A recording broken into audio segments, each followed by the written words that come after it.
to the physical database. Then what is next in the chain of objects? Table adapter. The table adapter uses the binding source to get the information about the database. And what information does it hold? Queries and... Right. And we can add more queries to it for your lab. I think you had to add a fill by ID query. So this is all of the table adapter. And a delete. Huh? And a delete. And a delete.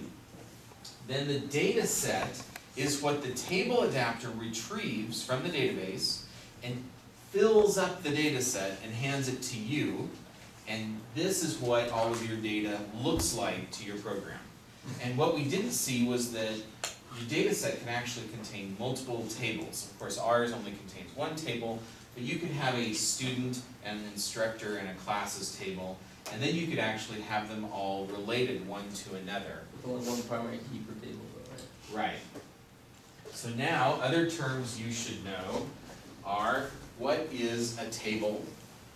These are more general database terms. What's a field, what's a key, what's a query? All that stuff's in your book. If you know that, you will do fine on the quiz. How about that? Quiz multiple choice. All right, now. Multiple choice stinks. No programming? No, there's no coding on this quiz. Oh, There just wasn't much coding in this chapter, you We just know? get to define terms. And it was such a little amount. It was like just, I thought, probably nobody would remember exactly how to do this and that, and it didn't seem very fair. So, and above all things, as you know, I try and be fair. If anything, I'm fair, right? Oh, yes. Remember that at evaluation time. Okay, so it's 8 o'clock. It's full enough. So what I want to do is talk about what we're going to start a little bit into chapter 14 today. But before I do, I want to ask: were there any questions about the lab? Seriously? Yeah. After class, they'll still be there. I promise. Can you go over the delete query, or can we just do that later? Sure. Yeah. Does anybody? Yeah. Let's do that real quick. The delete query, because I have the example open. I'm just going to open up my example, okay? So what am I going to go into to find the delete query? Form 2. There's Form 2. So do I need to go into its table adapter here? Yes. Nice. All right. So this is my delete query. And let's look at it, shall we? If I right-click and I say configure, this is roughly, almost exactly, but roughly, what your delete query should look like. And I realized we didn't have a lot of time, we didn't take a lot of time to talk about SQL, that was outside the scope of the class. But does this answer your question? So we have delete from your table name where the ID equals a question mark. And what does a question mark indicate? Value you give it. A value you're going to give it. So how do we give it the value of the record we want to delete? Through the index, selected index. Right? And so in the code here, if we find this, we basically, I don't know if you can see it, the code is right here. So we say sandwich table adapter dot delete query by ID.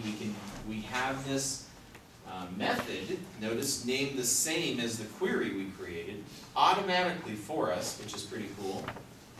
And it automatically takes exactly one parameter of the record ID that we want to delete. That's actually a little bit of magic. Somehow, that means, somehow when I come over to here, if I add a query called, let's say, where cheese equals question mark, and I call this where fill by cheese name, get by cheese name. So now we have this fill by cheese name. If I come right back over to the code where I was, I should find me.sandwich table adapter dot fill by cheese name is actually created as a method for us.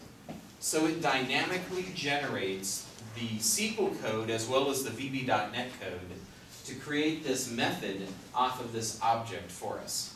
And of course they're named the same, and what parameter does it take?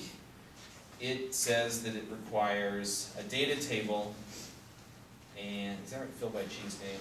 And then actually it requires two things, the data table to put the data in, and the cheese. It's called filled by cheese name, so we have to tell it what cheese to fill. Now, did the delete query require us to pass in the data table? No. And here's why. It's not going to return anything back. It's going to go to the database, delete that record, and then that's it. You're done.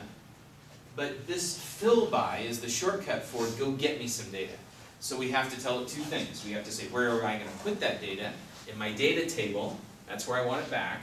And what's the name of the cheese? Because that's part of the query I created. So you gotta fill it with emptiness? You gotta like... What it does is, whenever you see these fill by properties, they always take a data table as an argument. I think if we go up here, So we need that fill by with the delete? nope. Okay, No, that's no, where it I'm was just giving confusing. you an Okay, example okay. of how automatically, by adding it over on this screen to the table adapter, it was now created a dynamic method off of that table adapter object. I could hit dot and see it come up. How do you add